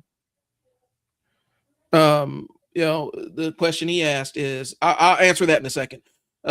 He talked about the entire concept of in World War II, the planes flying over, right? And they're trying to figure out how to design the planes to keep from getting shot down because the bombers would fly over and they would get shot down. And initially, they started armoring the spots in the bombers that had survived where the most bullet holes were, and they realized their numbers weren't getting any better, right? What they had to do was go figure out where the places where the bullets weren't, because that was making the plane crash. Those are the spots that those are the planes that they didn't see. Those are the bombers that didn't survive their runs over the battlefield. Okay. So what happened? So they looked at all the planes and they took the planes that had survived that made it successfully through the battlefield, right? And they saw where all the bullet holes were. And initially they were going to put armor in all the places where the most bullet holes were congregated in the surviving planes. They kind of took average. And I'm trying to remember the story correctly, but I think that it didn't necessarily work and they were still struggling with losing planes. And the numbers started ticking up. And finally, somebody kind of looked at it and said, why don't we put armor where the bullets aren't in the surviving planes? Because that's where those bullets are hitting and the planes that we never see come back to us. That's what's taking the planes down. The answers are not what's hitting, it's what's not being hit. It's not what's being hit in the surviving planes. They were able to take bullets in the places where they were taking bullets and still successfully land the plane. But the graveyard is where they found their answers. Because those planes were getting hit in different places, but since they never saw where they were getting hit because those planes didn't return to them, they weren't able to take. And so for restaurants specifically, the answer isn't asking the restaurant owners a lot of times who are super successful. It's asking the restaurateurs who failed miserably. Or failed multiple times, because they're going to be able to tell you what not to do. Because it's hard to replicate somebody's success because you don't always know what created that success. What did and what did not happen, yes. But when you're talking about somebody's failure, you can kind of find the seeds to why somebody failed. So when you walked away from the job, did you go into something with better pay? Bro, I went into trying to buy a trophy shop. And it wasn't better pay. I was trying to buy a franchise when I left that job. Because I had so you literally got out of that field completely. Yeah, because I'd already had my marketing business I was kind of doing on the side, off like one-offs for people and stuff like that. And this is a personal disclosure, but around the time I left that job is when my mom died. And I used to tell my workers all the time, if you ever reach your point of burnout in this field, you need to leave it, working with kids and families. Because once you reach burnout, the decisions you make for these families last forever. And the decisions that you make as a burnt out person in this field can impact these families for the next 18 years. Oh, wow. And so you need to make sure that is coming from a compassionate place and not just a place of, I want to get this over with. And so I had to take my own advice. When my mom died, it literally I experienced burnout. All the stuff that I was doing, it burnt me out within a month. I'm like, I can't do this anymore. All the compassion I had for my staff and the kids I was caring for and their parents and stuff, it was harder to dig into, to come up with, to do the hard shit that it requires to take care, to help people through their darkest times. Like, I don't want to drag anybody down because I'm clocked out. And I got offered, like my supervisor, boss actually said, we'll give you you could take a 6-month sabbatical And where I was at the time, I'm like, I don't think it's going to be fixed in 6 months. We might as well just start bringing on somebody new now. And so I was in the hiring process. I was part of the hiring process of my replacement and the training process of my replacement. Because that's how clocked out I was. I'm like, I'll train them, onboard them. I'll even sit in on the job interview and say who to hire and who not to hire. But yeah. And so, no, I didn't go into a field that paid better. Like I was at the top of my industry. And to be honest with you, if I ever wanted to go back into it, it wouldn't be nothing for me to get back into it. I still get job requests for it. I still get people asking me to come head this thing up, or can you manage this thing? Or there's a new home that's starting up. We could use your expertise as a director. You know, it's just something I don't have any energy for me to do. I'm working with kids in a different capacity now.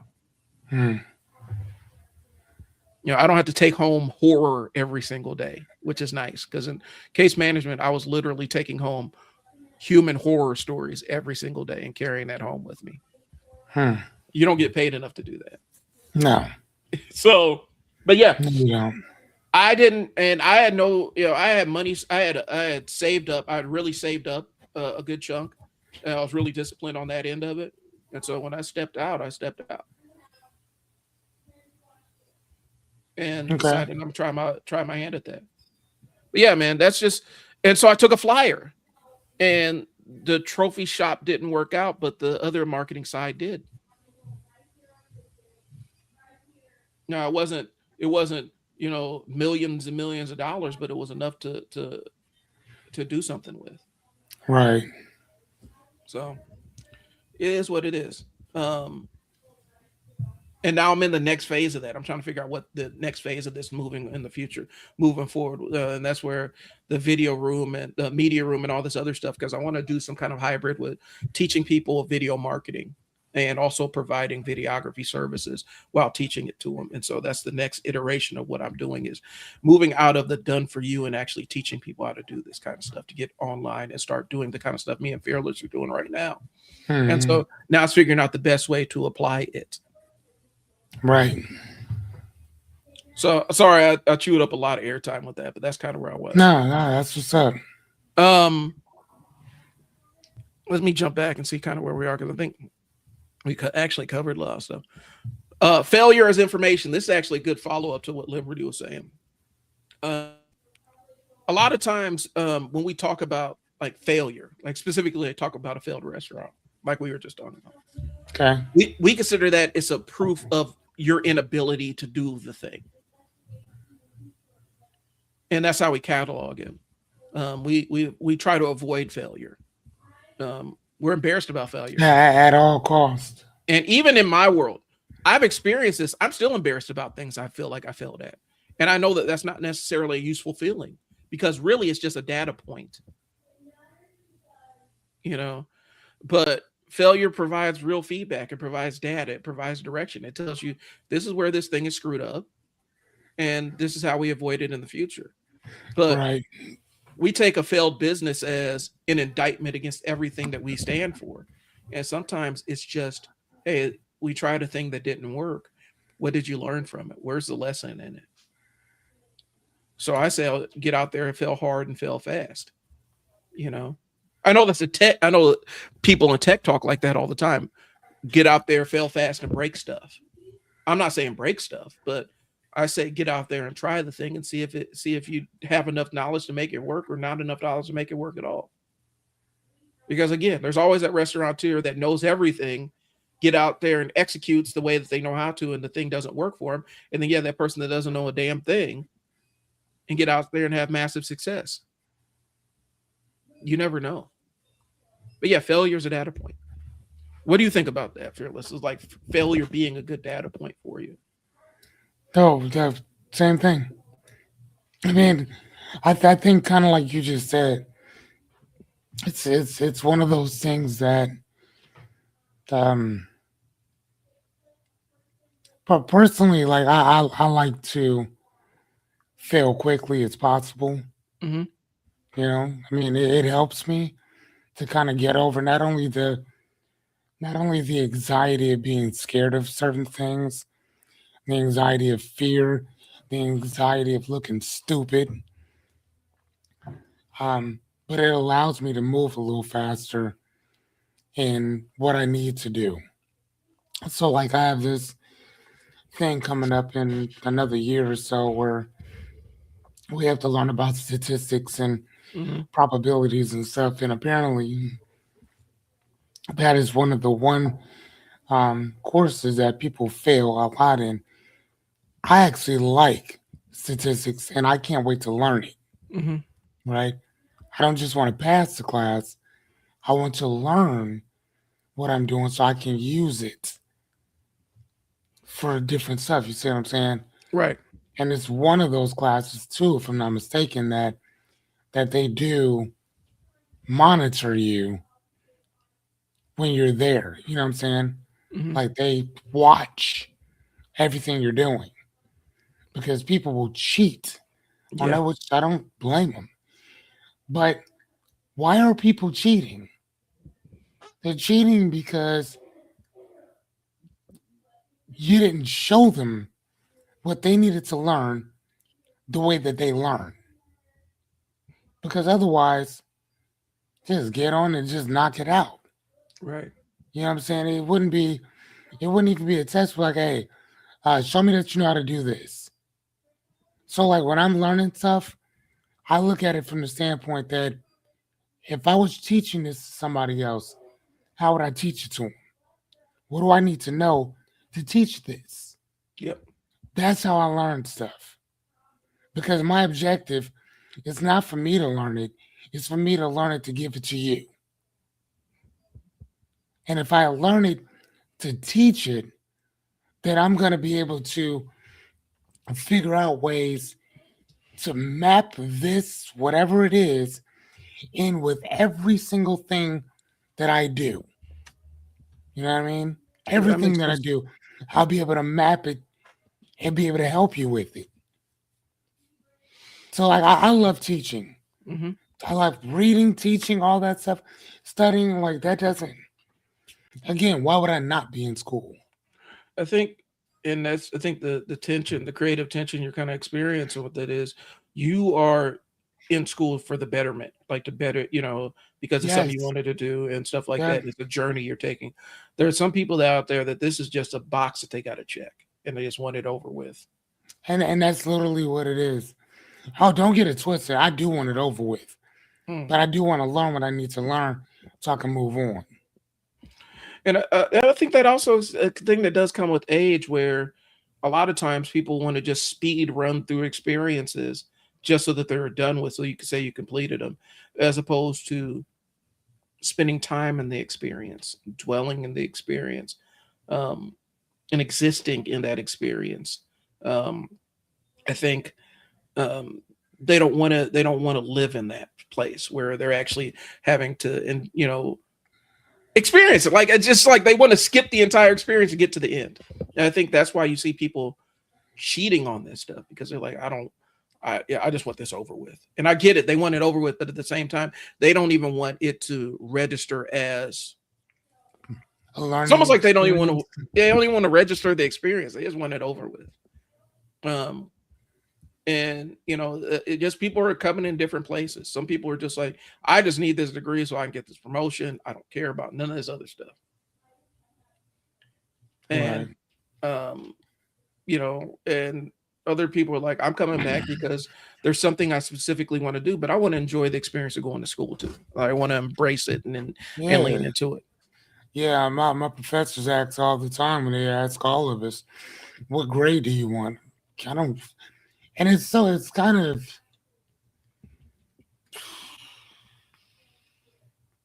crazy to ask because on one hand, I'm like, I don't really care about the grade. I want to learn what I need to learn about whatever I'm doing. Hmm. But on the other hand, I'm at an A average on everything. You know what I'm Right. saying? So I do care about my grade, but Uh, I would rather know this more than the grade itself. well, and that's kind of a crazy question. What grade do you want? I want an A. You know what I'm saying? Like, Actually, it's funny enough. I never write that. I always write that I want to B minus, B plus, C plus. And the reason why I always say that is because I always want to strive for something better. So if I know the Right. A is there, and again, cool. I don't mind having good grades because I know what I'm doing. But what good is a good grade if I have no idea what the fuck I'm doing? I was reading this book, what the best college students do before I started college. And one of the things that they said was ask a lot of questions. Um, what do you say? Ask a lot of questions. Get your stuff done quickly. Yeah. Like we have a whole week to get stuff done. Every one of my professors will tell you I get everything done. As soon as they put it out, I'm done. Like I do it right. I don't care what the reading is, what the writing is. I get it all done Yeah. like that day. So if you put it out like they put it out usually Monday morning. Some of them Sunday night. So whatever's open on Sunday night, I'll do that Sunday night. So as they open it up on Monday morning, I already got a bunch of stuff going on. But as soon as I get home, today Hmm. I ain't go to bed till 1, almost 2 o'clock in the morning working on papers. As soon as I'm done, boom. As soon as before we got on here, that's what I was doing. I was fixing up this paper that I have. Hmm. I have to put 2 more citations, 2 more references in for both of the things that I'm working on, and then I'm good. And and this is like my third paper in 10 hours. You know what I'm saying? So like, Yeah. yeah, I don't mess around, dude. Hold on, it says, but nowadays a lot of school de-emphasize the merit aspect of grades and instead focus on students' life experience and their priority, not to have the pressure to achieve. Um, I, I unfortunately, I don't know. I will push back a little bit, just because I think we overemphasize the grade side of things, Yeah, where yeah, you have teachers just teaching the test, and they don't yeah. teach for comprehension, and so I think that they're the most impactful teachers I've ever had, even a math teacher, a history teacher, an English teacher, um, they knew about our personal lives and they made the content relate to it. I'm 46 years old, so I went to school in the 90s. Um, um, and so the best teachers that stood out were the ones that did tie it to what we are actually experiencing. It did make it match our lived experience. The teachers that I didn't even think about, or where the classes didn't even register, were the ones that were just teaching stuff out straight out of the book. And so I do think that there's because there's different types of knowledge, there's different types of learning, there's different types of applied the way you apply knowledge and stuff. So there's all kinds of different modalities. There's different aspects of learning. Some people learn by doing, some people learn by reading, some people learn by literally being in, submerged in the thing. um and so I think having an understanding of how different people learning is an important thing. I think the blame really does fall on the overemphasis of how we grade things. Um, I Hmm. think a lot of our over reliance on, um, you know, there's a level of where over reliance on technology and kind of moving away from the physical reading of books and stuff like that, um, have created a comprehension gap. And I don't think it's the students getting dumber. I think we're kind of conditioning them to have to digest less information independently and create their own filters for things. Like I said, my best history teacher, it was a debate almost every class about different aspects of how different populations viewed history. So a Native American kid, well, they would have viewed a chunk of American history in one aspect. As a black person, I would have viewed it in a different aspect. As a white kid, would have viewed it in a different aspect. But if this white kid was Italian, it would have been a different aspect. And if he was Irish, so we would have these kind of ongoing conversations in class, and that did more for me, and made me more of a history buff than anything else I'd ever encountered. Mhm. And I think just teaching straight out of the book and just saying, can you do this standardized test, has actually done a lot of harm to kids. Understand, I don't think it's a coincidence that the group of young adults that we see struggling with comprehension, were also byproducts of No Child Left Behind, where it was a strong emphasis on, if your kids can't pass this test, then we're going to cut your resources and stuff like that. Mhm. I think that I Yeah, but think I think the population of people that you're seeing and you are having negative experiences with are a byproduct of that program. Whereas I actually had a different modality in the way I learned stuff. I went to an engineering magnet. My school was an engineering magnet, and so I was in a lot of high level science and math classes and stuff.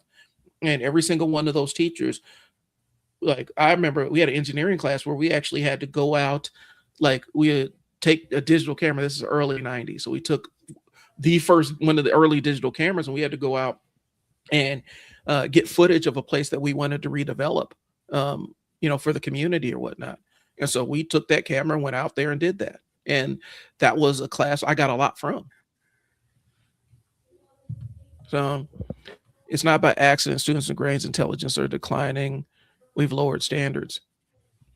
Um,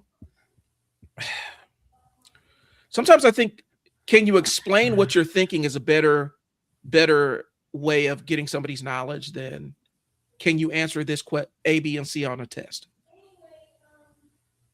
I was always biased towards essay tests anyway. Essay exams. The U.S. Three of the U.S. want to achieve, but younger people achievement is not a priority. That's based on surveys. I think they want to achieve by their own. I think they want to achieve by their own standards. If you talk to a young person, they are motivated to want to be a streamer. That's what they want to achieve because that's where the celebrity is. Mhm. And so they will learn audio visual. They will learn broadcasting and all kinds of other high level expensive skills in order to achieve that end. I just think we need to move the meter on achievement. But there have always been underachievers, bro. There have always been people that haven't achieved.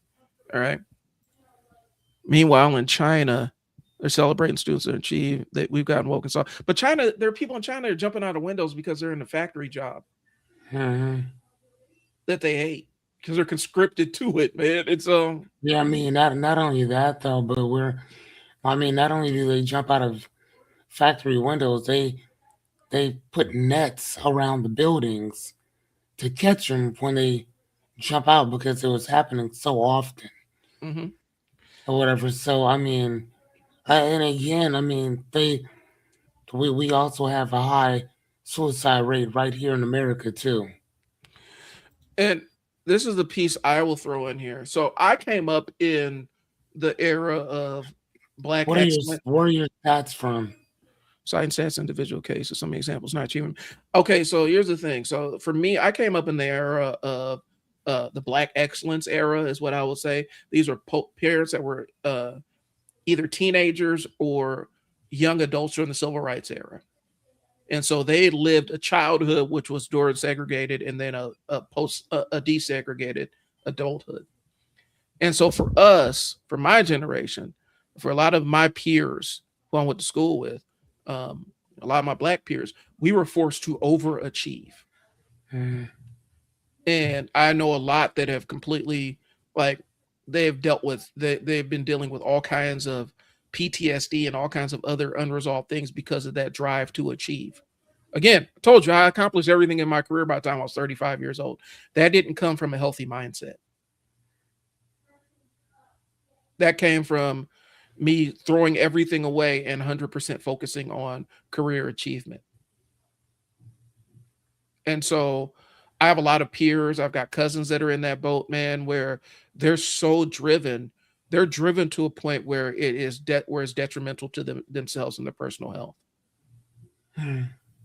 And I don't think that I know we're citing stats and everything, but I do think that there has to be a balance when we start talking about achievement because it all started in school.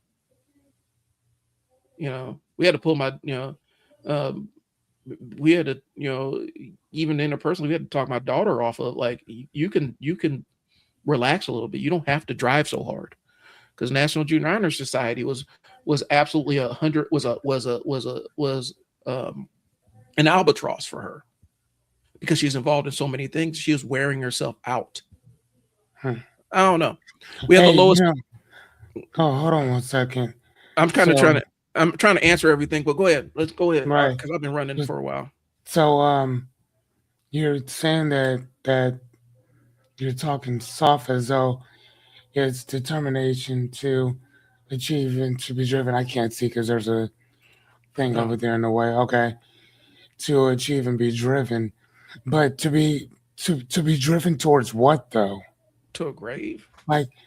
Like I mean, what is the objective? Like I mean, Liberty Twister, I hear what you're saying, man. I'm just saying, I'm driven to finish school. Hmm. I'm driven to help people as much as I possibly can. I watched my mom Okay. work herself to death, bro. Like, I mean, yeah, that part, man. Success, achievement, having accomplished something real. Okay, real in whose eyes, though, my guy? Like a real and success and achievement according to whom? yeah, me and Fearless. We are kind of like, we're in this place Like, where yeah, I mean, we're but performing for an audience of one.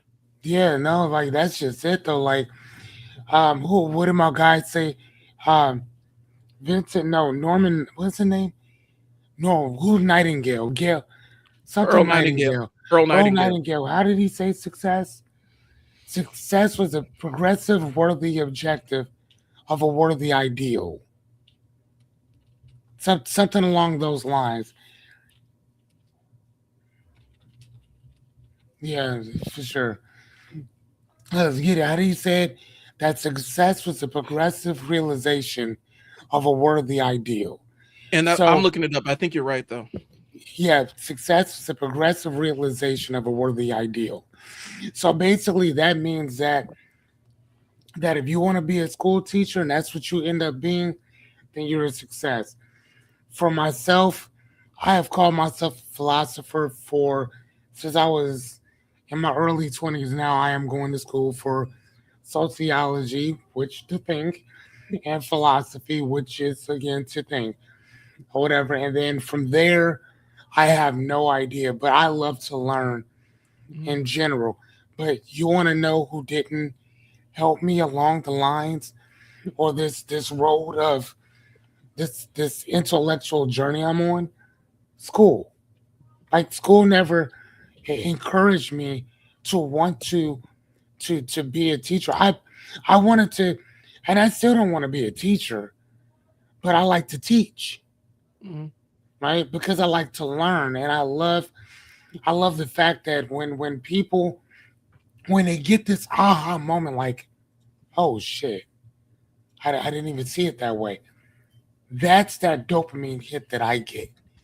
So when I read all these different books or whatever, like I love it. And not only that, but I'm actually going to school for something that like I don't need a job. Like I'm not going because I need a job. You know what I'm saying? So when you're in school because you need to raise a family, you're there because you need to work, you Mhm. need an actual paycheck, you need to go work for somebody who is not going to pay you shit. I mean, not here. And sadly enough, if you think that, Mel, maybe I'll just go to India to go get that job, you're sadly mistaken because they don't make shit there either. Actually, it's even worse there. So, for me, when I decided to go to school, it was a very simple decision. I looked around in my community and I said, what is it that I have to offer? What is it that I can do? And I said, you know what? There's a few things that I'm missing. Mhm. Let me go get that so then I can give what I plan to give. You see what I'm saying? So I have no objective of working for anyone else. Mhm. Period. It is all structurally for myself. I just, I love to learn and I love to teach. So I will make that my life. And for me, that is a success. Whether I have multitude of cars and motorcycles, which I have both. Mhm. Um, I have a house that I love my house. Matter of fact, I'll say this: Kurt Kurt Vonnegut, of all fucking people, was at this party. It was like in his 60s or 70s, right? And he was there. He was at this big huge um party, this big beautiful mansion, right? Mhm. And he was there with this actor, right? And Kurt was talking to somebody, and the person said to no, Kurt said to the guy, let me rephrase that because I suck sometimes with storytelling. The guy's like, "Oh my god, this house is amazing. This house is beautiful." Kurt says, "Yeah, but I have something that he doesn't have." And the guy looked at Kurt like, "Okay, what's that?" And Kurt looked at him and said, "Enough. I have enough." Mhm. That's where I am in life. I have enough. If I want something more, I'll go get it. Right? That drive within me is never left. It has just moved from me searching for these physical, material fucking possessions that I will never take with me to me giving a part of myself that hopefully will be here far after I'm gone. And if I think that if schools were to do that, we'd have a way better and totally different society in general. Period. But we don't have that. And that's fine. So whatever. I'm going to do what I can possibly do to help out not only you, but every single body around that I come in contact with. That's how I can give back.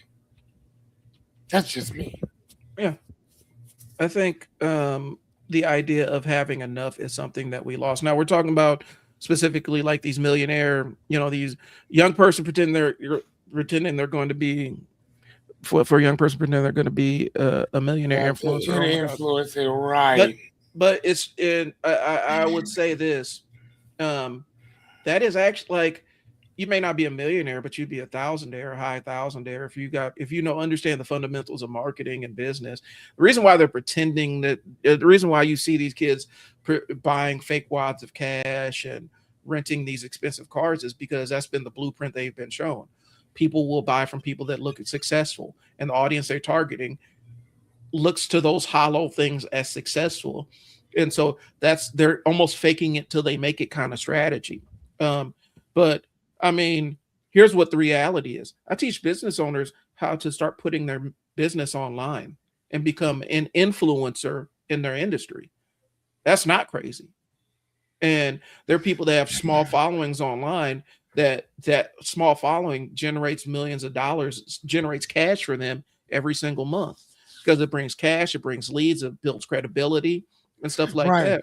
But I And think that what Liberty I, Switch was saying though is that that's also it's not something that happens oh, constantly. That's not a thing I know. that's the norm. And that's what I'm getting to.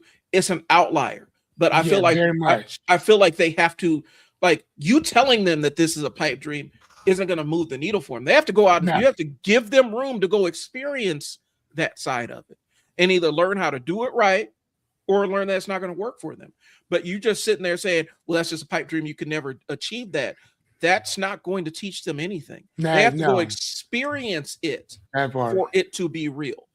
And I read somewhere you never, don't try to win through art. Let people find out and let this kid go find out on their own that this ain't real, or they don't have the skills or the charisma or the marketing skills or the luck to make it in that world. And you know what though? Another thing too is letting them also know that they also have, because these are things that they don't have. But what do they have? Mm-hmm.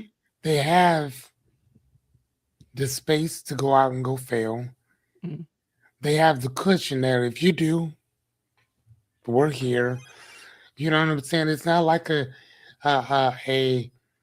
not like a Japanese culture or certain Chinese cultures where they're like, nah, bro, you gotta go. You out. See ya. You know, I'll see you back, later on in life when you're taking care of me type stuff or whatever. I mean, I don't know. And again, I think it's just a cultural thing in general. Taking anthropology, and that's anthropology is one of them things that's like, God damn. Mm-hmm. Like, you think you know some shit and you fucking don't.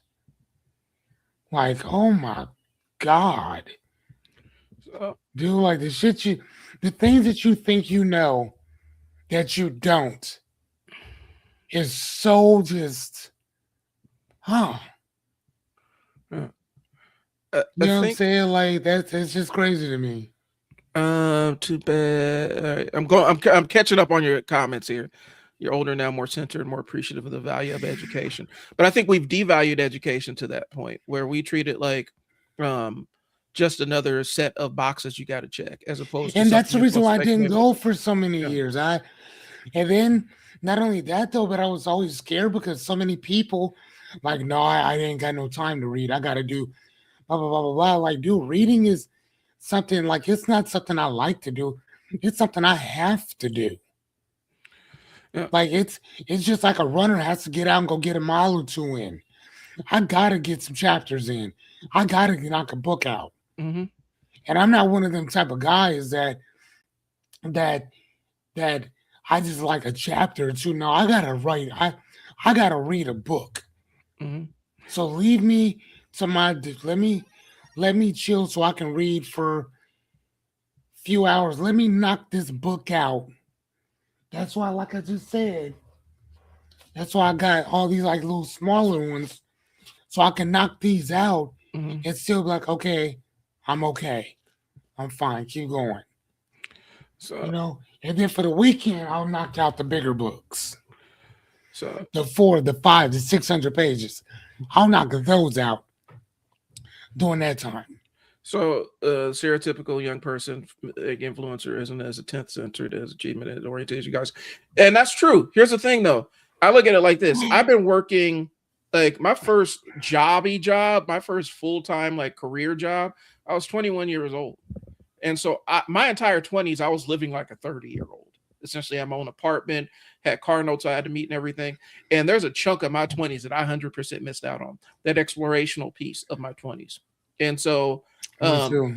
and so because of that, there's a part of me where I never got to go out there and experience success or failure on any level because I was so locked into the job and the career and stuff like that. And so at 26, I had the mentality of somebody who's like 35 years old. And I feel like I ended up cheating myself out of that fundamental time to stumble around in the dark in my 20s. I never gave myself that opportunity. Right. And so, the problem is they're living in their basement at 30 years old. But I look at like somebody like Toni Morrison, who was a single mom and an editor working at Random House, a job she did not want. She didn't drop the bluest eye until she was 39 years old. Yeah, and hey, I mean, right, yeah. And I mean, not just that though, shit. Walmart, he didn't start his shit until he was 45. So I don't think there's necessarily a time clock. I do think we have to give kids the ability to go out and screw it up. And screw it up massively. Yes. And then also massively. have enough of a village around them that they know that screw up is not That the end is of the okay. world. That's all right. Good job. Because we have adults that don't get that. I'm one of those adults that I'm punishing myself for stuff I failed 5 or 6 years ago because I never learned to let it go. And so I don't want my kids to not experience that. So they need a kick in the ass. Well, sometimes the life and experience will kick you squarely in the ass. And I think that's what they actually need. You got to go out and fail.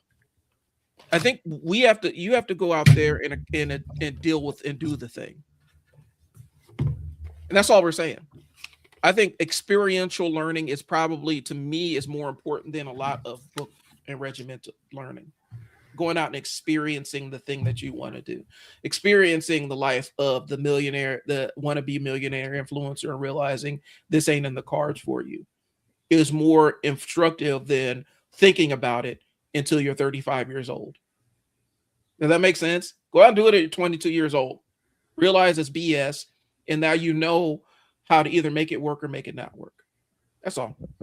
So, but yeah, the whole theme of the show is trial and error, and so I wanted to orient where we're at right now. We could put a pin in this and come back and talk about real limits versus imagined limits and stuff like that. So I do appreciate y'all tuning in. Be looking out for this on Spotify in the next week or so. I'm editing, getting stuff. I have everything edited now.